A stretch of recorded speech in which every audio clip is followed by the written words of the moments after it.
morning or afternoon.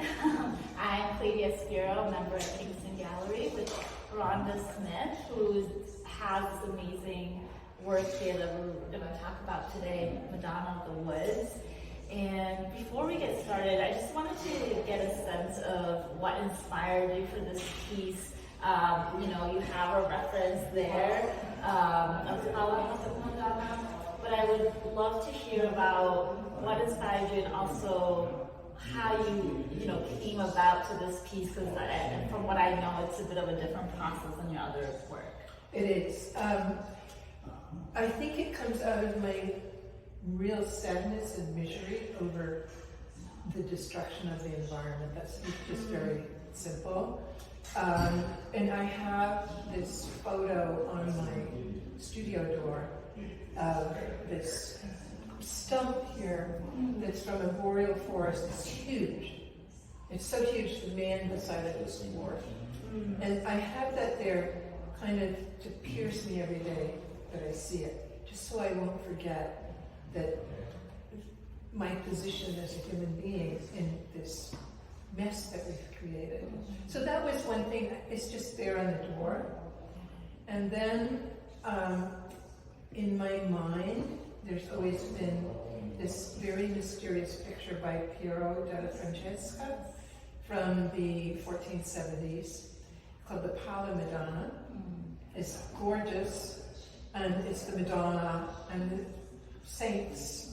And the Duco di Montefeltro who commissioned the painting. He's kneeling by the Madonna.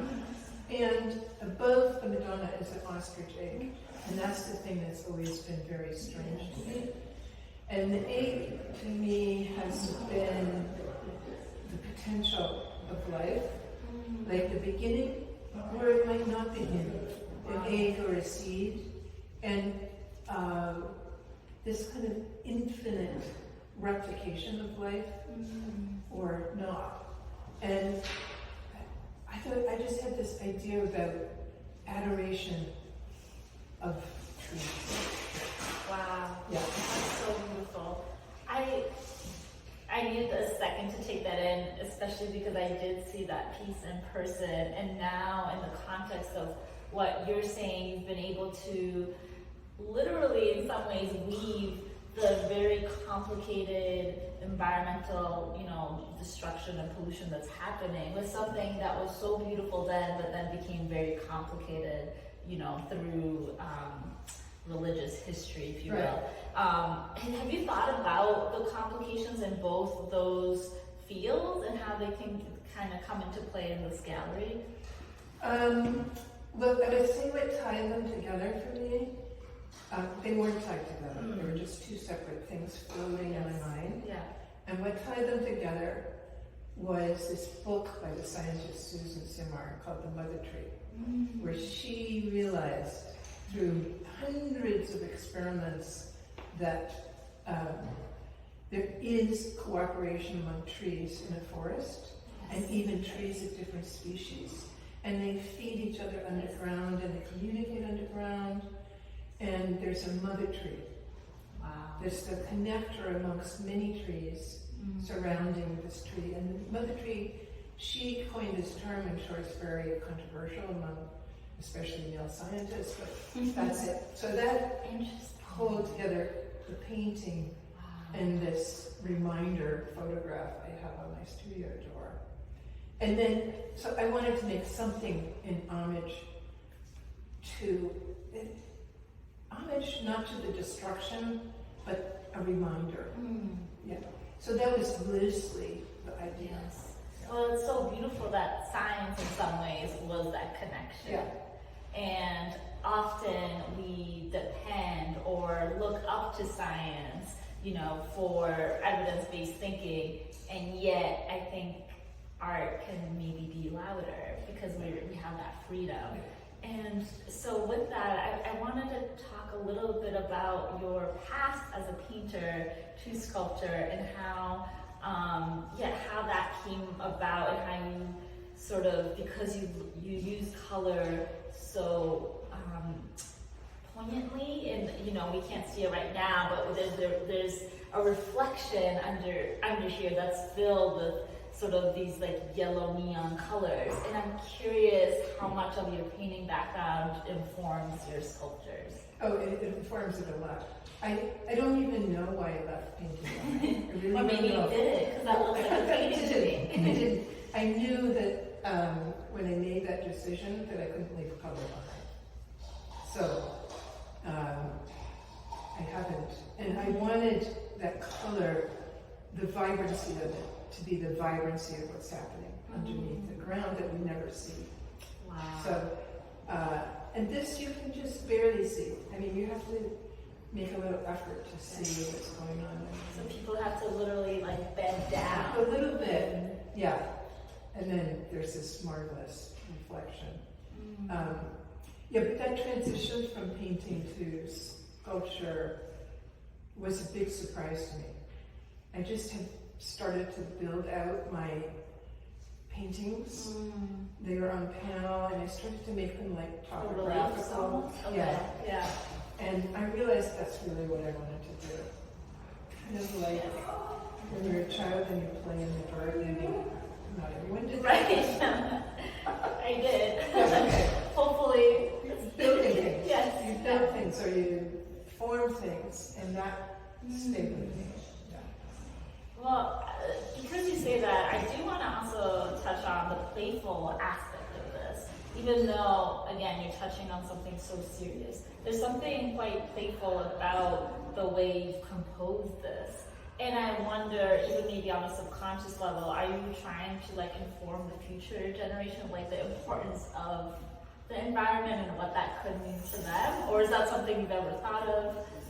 Oh, that's so interesting. I would say the future generation probably doesn't need anything.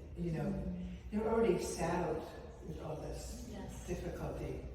But I really feel it's so, I love this idea of animating the sculpture. But I don't know where it's going to go when I start. I have the idea, and then usually I have to not impose the idea too strongly. It really it goes south. Yeah. It gets too rigid. And so this kind of went all over the place. And I wasn't constructing it in the way it is. I was constructing it turned over on a table. So I didn't really have an idea of how it was going to look. Wow. Exactly. Yeah, and the reason I asked that question is because to a toddler, right, that's almost like height level, and that they're able to see the beauty right away. Yeah. And like you said, they're kind of born into almost this responsibility. Yeah. And I think that's pretty powerful for them to kind of see both sides of it. But they're also born into this natural, if it's not spoiled, they're born into this natural response to everything around them. And so when they get outside, they have a very innocent response to everything. There's no interference. There's no scrim between them. Or conditioning for it. Yeah. And it would be lovely to be like that as an adult when you're working on your piece. And well, I think you retain that energy. Oh, thank you. And that's very special. And it goes back to you saying, if you try to manipulate it too much, it kind of loses that energy that we're trying to tap into, but then we overwork it to this like perfection, and then it's sort of so on the nose that people just can kind of. That's so right. Yeah, it loses everything by that perfection. Yeah, and so I also, if you're okay speaking about the materials, I'd love to hear a little bit more about how you compose the material. Like you have the concept, and then there's a lot of different materials here. Right. So I'm curious, if you can talk a little bit about these materials, because I know that they're special. That's the fun thing about moving from painting to sculpture, because I have this whole world now that I can explore. But the main body of the piece is underneath. Of course, there's a wire substructure. And initially I just did the outside, which is made from air-dried clays, but there's a special clay that's very, very lightweight, and I use that on big pieces because it's the only way I can lift the piece without. They like kind of just Move work it, on it, yeah. yeah. And so initially I wasn't going to do the inside. Then I realized, oh, the inside's really ugly because the wire was showing. So I started doing the inside. And then I said, oh, well, it doesn't look right, so I started painting it. Anyway, and then the other materials are these roots, which I actually cut from trees that had fallen over in the forest. And then I have various material. I have cheesecloth that I dyed, and it's held up by screening. And I have some silk thread, and there's wire, and then there's cement on these. There's piers of cement. This is the second set of piers that I made. Okay. The first set were too high and too ugly looking. I mean, really ugly. So I couldn't even accept it. Yes, yeah. It just didn't fit on the it. piece. Yeah. So I went on vacation and I thought about those piers the whole time. So I came back and I said, Like re-energized. yeah. And I said, I could get rid of those. So I used some natural stumps that I had found out in the wild. Oh, wow. And they have some alteration on them with clay. So I think that about covers it. And is there anything to the cement, like to the weight of that, as you know? Well, the weight I needed one of these piers to be really heavy. To hold it up. To hold it up. Yeah, that was kind of an engineering feat because they're all just on the edge of this piece. Yes. Yeah. And in terms of the mirror, like the reflection, was that always a thought, or was that like at the end you started thinking, it'd be really great if there It came about midway through. When I started on the inside of this piece, and then I said, well, I really have to put inside this whole light that we don't see, the roots. Yes. And then I thought, well, nobody's going to see that. And it made it more and more colorful, and I put more and more in. And then I thought of the mirror.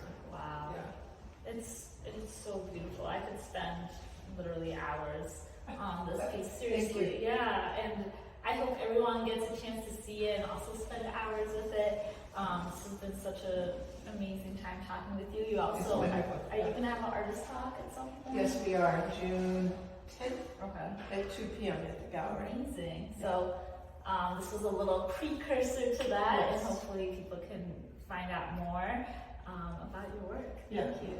Thank you.